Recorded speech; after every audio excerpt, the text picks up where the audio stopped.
Alors, Facebook annonce la création de 10 000 emplois dédiés en Europe pour leur fameux monde virtuel, le métaverse, ça s'appelle. Danser dans une boîte de nuit avec des personnes situées à des milliers de kilomètres, travailler comme croupier dans un casino virtuel, on pourrait croire qu'on est dans un film de science-fiction dystopique, mais c'est bien le monde que veut construire Mark Zuckerberg, le métaverse, comprenez par là, méta-univers, doublure numérique du monde physique, qui n'en est qu'à ses balbutiements. Je suis pas trop chaud hein, pour ça, pour ce genre de choses. Ça rappelle un peu le film Ready Player One, là, créé par Steven Spielberg en 2018, pour ceux qui connaissent. Mais le patron de Facebook veut à tout prix le développer et va investir en ce sens. Le géant californien a annoncé vouloir embaucher 10 000 personnes dans l'Union Européenne d'ici 5 ans pour développer ce métaverse.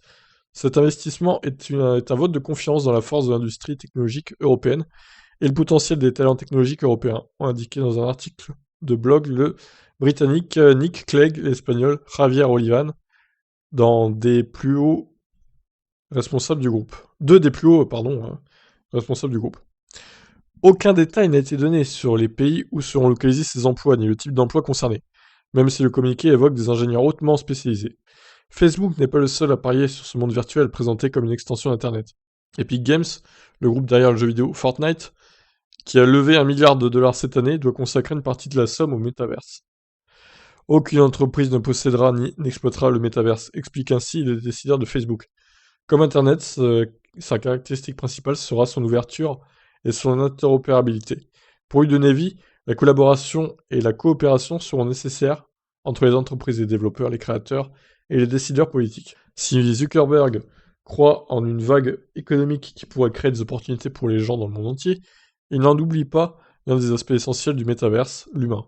À travers la réalité virtuelle et la réalité augmentée, il espère démultiplier les interactions humaines en les libérant des contraintes physiques, créant une nouvelle expérience formidable.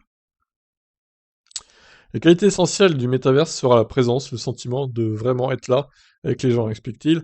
Il faut au moins ça, alors que Facebook est l'objet de vives critiques aux États-Unis depuis la révélation de Frances Haugen, accusée d'ignorer les impacts sociaux négatifs de ses activités, notamment chez les adolescents qui développeraient une addiction et une mauvaise image d'eux-mêmes. Facebook doit redorer son blason. C'est peut-être une explication du choix de l'Europe pour le développement du métaverse. Les décideurs européens ouvrent la voie en aidant à intégrer les valeurs européennes telles que la liberté d'expression et la vie privée, la transparence et les droits des individus dans le fonctionnement quotidien d'Internet. Souligne Nick Clegg et Javier Olivan, une manière pour Facebook de jouer la carte de la vertu sur un projet qui lui ramènera, évidemment, beaucoup d'argent. Alors en gros, ce sera un espèce de jeu MMORPG géantissime développé par plein d'entreprises différentes, dont Facebook forcément. Un peu à la manière d'un Second Life, hein, pour ceux qui connaissent, qui est sorti dans les années début des années 2000, on va dire. Mais bon, qui a jamais vraiment trop marché.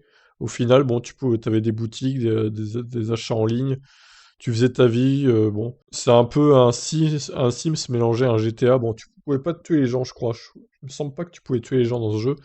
Mais bon, t'avais plein de trucs à faire.